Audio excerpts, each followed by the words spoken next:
Effect of intracanal cryotherapy on the inflammatory cytokine, proteolytic enzyme levels, and post-operative pain in teeth with asymptomatic apical periodontitis, a randomized clinical trial. Cryotherapy aims to reduce tissue temperature by applying cold and extracting teeth with therapeutic purposes to manage post-operative pain, swelling, and edema. It's used in acute musculoskeletal pain, muscle spasm, connective tissue strains, post-surgical pain, and hemorrhage. Intracanal cryotherapy was introduced to endodontics with the in vitro study of Vera et al. In 2015, which showed a decrease in temperature of the external root surface is achieved and maintained for 4 minutes after cryotherapy. It comprises of delivery of cold saline by a negative pressure irrigation method for 5 minutes as a final irrigant.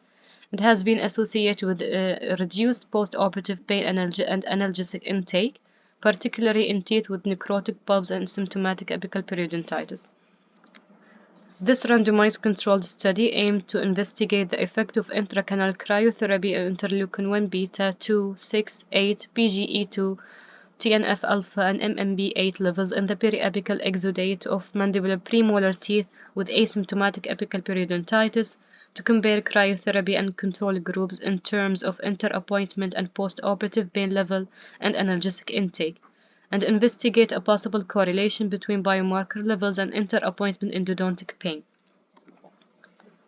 Systemically healthy male patients aged between 18 and 35 referred to the endodontic department for root canal treatment of a single-rooted mature mandibular premolar were screened for enrollment between December 2019 and December 2021.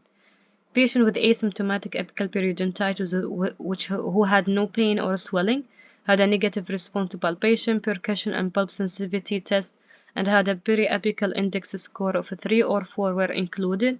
24 subjects were allocated to each group. Before the first visit, subjects were asked to choose from a basket containing 60 opaque sealed envelopes containing the group name. Baseline samples collected with size 15 paper point after working length determination and with size 40 paper point after completion of instrumentation by introducing them 2 mm beyond the working length for 1 minute.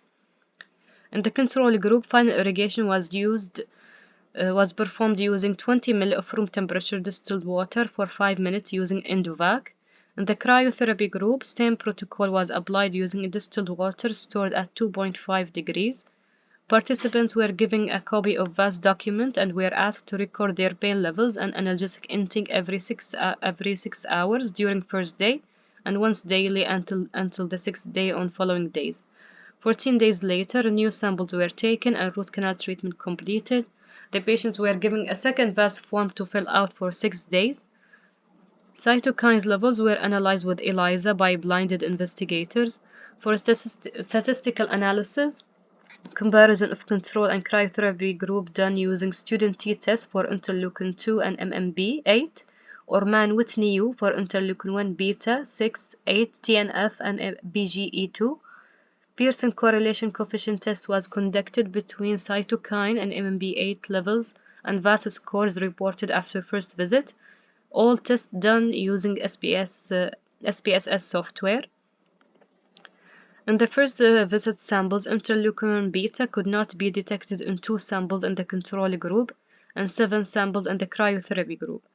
In the second visit samples, interleukin-1 beta could not be detected in 1 sample in each group. Remaining biomarkers were detected in all samples.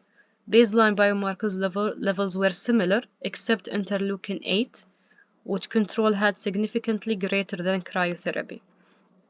Correlation coefficient of biomarkers levels obtained in the first visit and VAS score showed only interleukin-1 beta and PGE2 had significant positive correlation, changing between moderate and strong correlation coefficients. Interleukin-1 beta, 2, and 6 levels were similar between the first and second visit in the cryotherapy group, while these values increased significantly in the control group. Cryotherapy group has significantly lower scores of reported inter-appointment pain than the control at the 6, 12, and 18-hour post-operatively, second and third day, but did not differ after. And for the analgesic intake, no significant difference was detected between cryotherapy and control groups.